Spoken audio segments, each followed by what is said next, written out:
Okay, good morning po ulit. Ito po ang inyong Kuya Chris. So muli po akong nagpapasalamat sa araw na ito makagawa tayo ng ating video.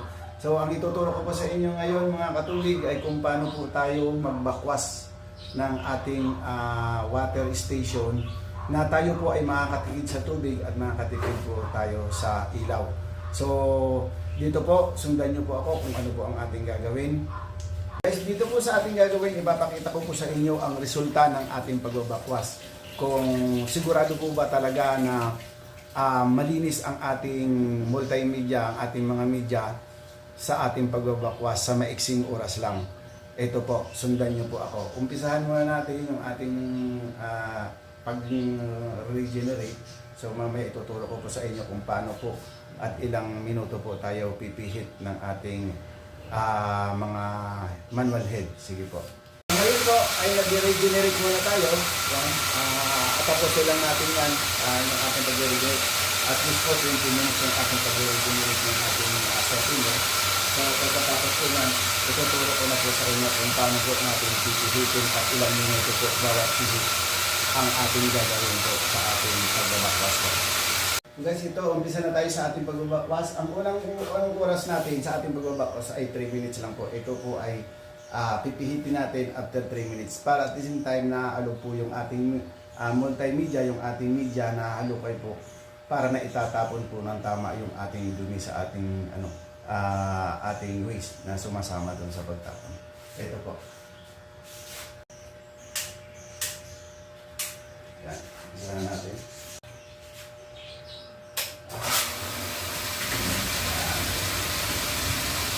Guys, 3 minutes.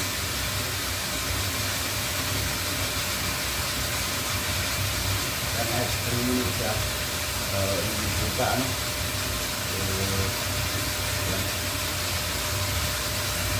Pagka kayo po guys nagbabakwas, huwag nyo pong kalimutan po gumamit ng ulit-ulit ng timer para at least makikita nyo po na tama ang oras ng inyong pagbabakas at kompleto siya.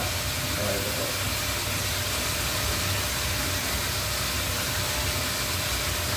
So, ayan, makikita mo po yung ating yung dumi. So, dito po makikita natin yung dumi ng ating softener na tinatapon niya. So, after 3 minutes, pipihitin natin siya para makatipid tayo sa tubig. At the same time po, malinis din ang ating multimedia. Kasi ang iba, pipihitin lang po yan pipihitin po siya ng 3 minutes o 15 minutes. Pagkatapos, ipapas-rinse niya ng 15 minutes. So, hindi masyado nalilinis ang ating multimedia. So, sundan niyo po yung aking ginagawa. Ito po ay nakatulong na sa akin at ito po ay matagal po nang ginagawa.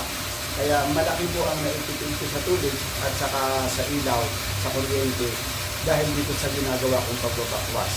Maiksi lang siya, maiksi ang oras, pero po ito ay epektibong nalilinis ko ang ating membrane. So paano po ba nalilinis? Paano ko nasabing nalilinis? Kasi nakikita ko sa resulta doon sa tapon na malinis na ang tumatapon tubig pagkatapos ko ng 4 times na aking pagbibihit sa ating manual head. So, pipihit po tayo ng 3 minutes na bakwas. Tapos, after 3 minutes po, pipihit natin siya ng 3 minutes ulit na pass rinse. So, after nun, balik ulit tayo sa bakwas. 3 minutes ulit. Ipapakita ko yun sa inyo resulta kung malinaw na ba, wala na ba yung lumalabas sa ating bakwas. Sa ating bakwas, yung tumatapon. So, saka tayo ipapass rinse. Papakita ko sa inyo na malinaw na yung tubig. So, ibig sabihin nun, malinis na yung ating software. Ganun din po sa carbon at saka sa ating multimedia.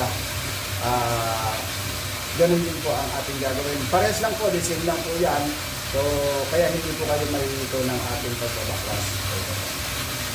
So, ayan nga. So, nasa 2 minutes pa lang tayo, malinaw na yung kanyang tubig. So, yan po, pag inilagay natin sa pass range, at pinaandar natin, yan po ay lalabo ulit. Lalabas ulit yung dumi. So, ipapakita ko po sa inyo. So, ayan guys, tapos na yung oras natin. Nag-oras na. So, papatayin na natin siya. So, pihitin natin siya ng pass rinse ulit. Pass rinse. Pangalawang pihit natin to. Una natin pihit ay backwash. So, ang pangalawang pihit natin ay pass rinse. Yan, dalawang layan. Yan, tumunog na siya. So, ibig sabihin shot na yun. Start natin yung ating nilo ulit. Timer, 3 minutes ulit. Start. Yan.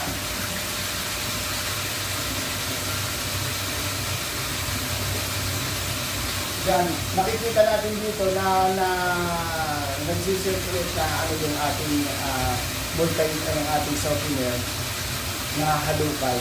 So, itatapon niya yung kanyang hardness palabas na. So, dito makikita natin na talagang malinis nito yung ating softener. So, ating softener na nire-regenerate.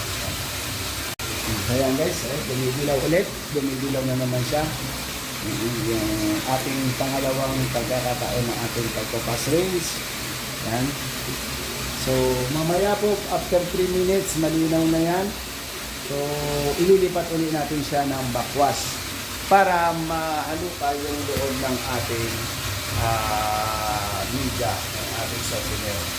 So, ganyan po.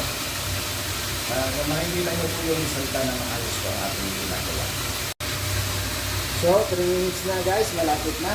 Yan, tingnan natin yung ating tapon. Ayan. Malinaw na siya. So, nakakadalawang pihit pa lang tayo guys.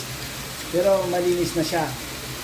So, kailangan makumpleto natin yung 12 minutes man lang na 3 times na paulit-ulit ng 4 times na paulit-ulit ng backwash at saka passing. Para siguradong mawala talaga yung laman na dumi ng ating media, ng ating softener.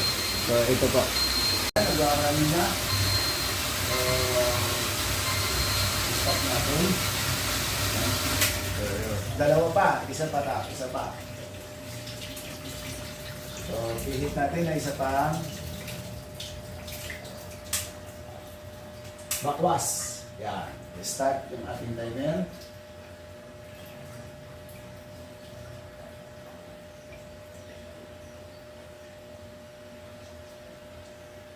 Yan guys, start na yung ating ano. Yan. So guys, dito, ayan, malinis na siya. Yan, nakita nyo sa ating pangatlong pihit ay maayos na yung ating pagbabakwas. Malinaw na siya. Ibig sabihin, wala na siyang dumi na tumatapon.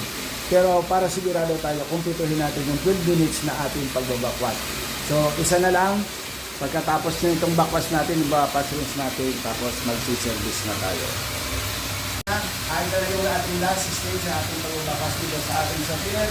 So, nilipat na tayo doon sa ating carbon at saka sa ating multimedia. Ipapakita ko po sa inyo ang resulta ng pagbakwash natin sa carbon at sa ating multimedia para at least meron tayong proof na talagang nalinis po yung ating binabakwash sa maiksing oras lang. Konting tubig at saka sa ilaw mabawasan po yung ating bayarin. So dito po makakatulong po ito sa ating lahat. Sana po magustuhan niyo po yung ating video. Magustuhan niyo po ang resulta ng ating ginagawa ngayon. So sabayan niyo lang po ako. Panoorin niyo po ito hanggang sa matapos yung ating video. So yan guys, okay na, tapos na. So lipat na natin. So, lipat na tayo, proceed na tayo ngayon sa ating carbon. Yan, lalagay natin ito sa service. Yan, okay na siya. So, dito, titingnan natin. So, bakit dito tayo nag-umpisa? Dito tayo nag-umpisa dahil sa sinabi ko doon sa isa kong video na kung saan dapat mag-uumpisa ng ating pagbabakwas. So, ito po, ayan, pagbabakwas muna tayo. Sit natin, 3 minutes. Yan guys, 3 minutes ulit sa carbon natin. Hindi kita. So, okay na yun. Yan. Okay, start tayo. Pagbukwas. Yung unang buga, makikita natin madumi. After seconds lang ito, makikita natin madumi na yung mga ilang seconds lang.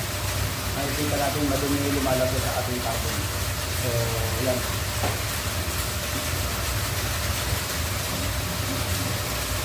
Ayan, lumalabas na yung dumi. Yan, tingnan natin after 3 minutes kung ano magiging resulta niyan. Okay. Yan, lalabas na yung dumi niya. So, yan.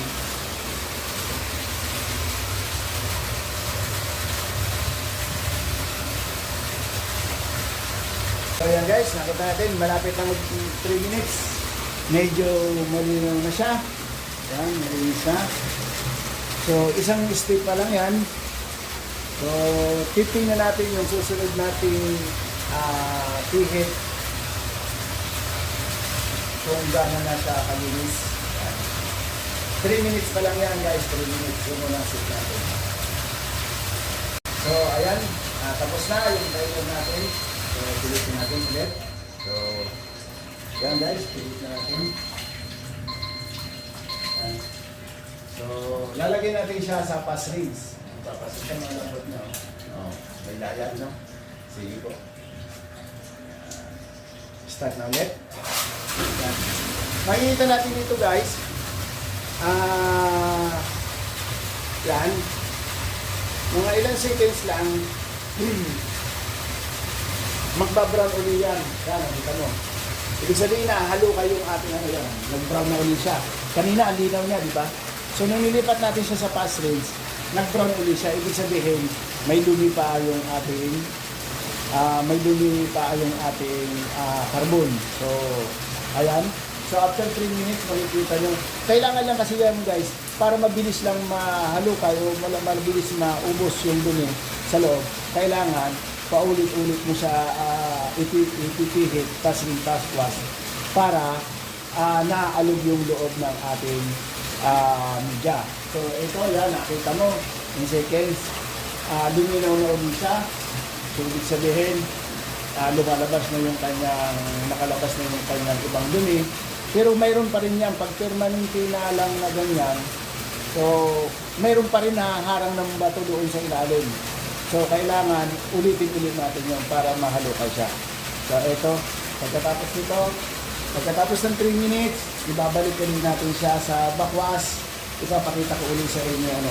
Ang iba kasi pag nakita ang nalinis na, hindi pa, may dumi pa po yan. Maiksing oras, siguradong malinis po yung ating FRP. Yan, yan.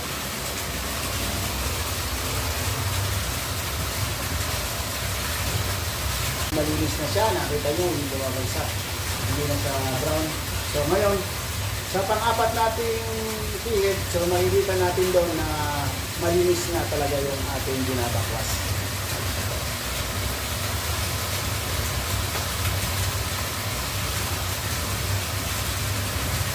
Tapos na. So, balik na natin siya sa bakwas. Guys, yan. Okay, ito po yung last stage ng ating pagbabakwas.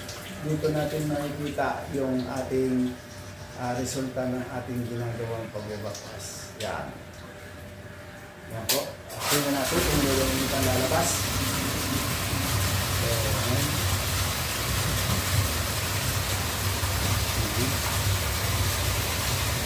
Nice. Medyo ano siya, malinis na. So, ibig sabihin, wala nang natirang dumi sa ating multimedia, sa ating carbon. So, ito na yung last stage, final. Yan.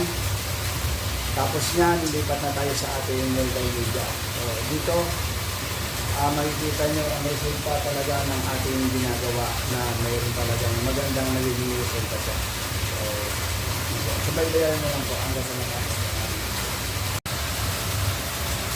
So, ayan guys, and malinis na yung ating ating binabakwas, yung ating multimedia. Yan, napakalinaw na ng tubig niya.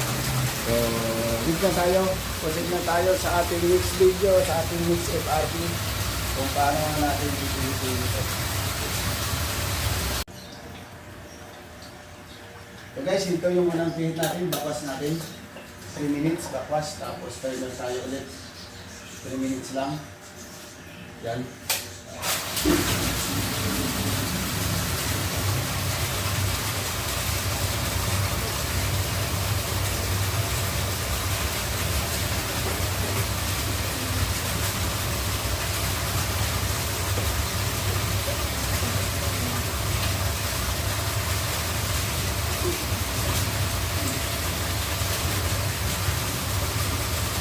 ito po yung lumalabas sa ating multimedia. Yan, nagbabrown na siya.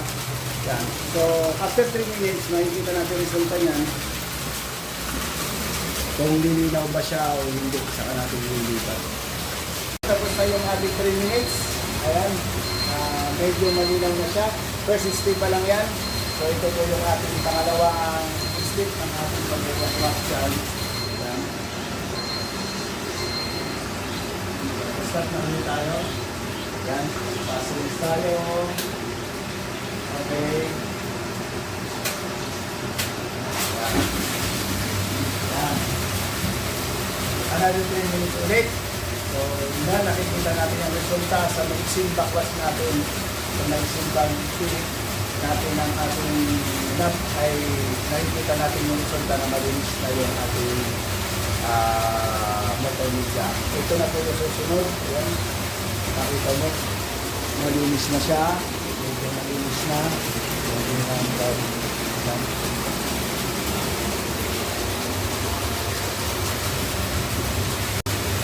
Yan guys, yung ating pagpases, malinis na yung lumalabas. Yan. Yan ang resulta ng ating, magandang resulta ng ating ginagawa ngayong araw na to. So yan. So, pagkatapos dito, magpapabakwas ulit tayo ng isa. Tapos, okay na po. Yan guys, okay na. So, siya, pagpilitin na ulit natin siya na balik na ulit ang bakwas, isa pa. Yan. Isa na lang, tapos finish na tayo. Okay. Alright, malinis na yung ating ginagawa bakwas. Yan, ito po yung last na ating pihit ng ating pagbabakwas ngayon.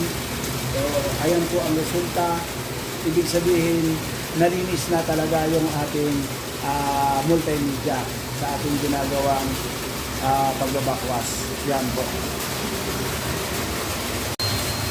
Ayan guys, tapos na tayo sa ating pagbabakwas. Ayan po ang resulta. Ayan. So, sana po nagustuhan nyo ang ating video sa araw na to. Okay, palayin na natin ito.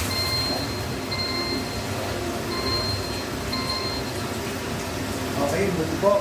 Maraming salamat po. Sana po sa inyong panonood. Sana po nakatulong sa inyo ang ating video na ngayong araw na to kung paano tayo makakatipid sa tubig at saka sa ilaw sa ating pagbabakwas. Alam niyo naman po, mahal na po ang ilaw at saka tubig. Mataas na po yung kanilang singil. Kaya marami na sa ating mga katubig ang umaaray na sa pagbabayad ng ilaw at tubig. So, sana po nagustuhan niyo po ang ating video.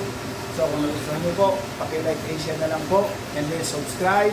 Pakihit na din po ang notification bell para updated po kayo.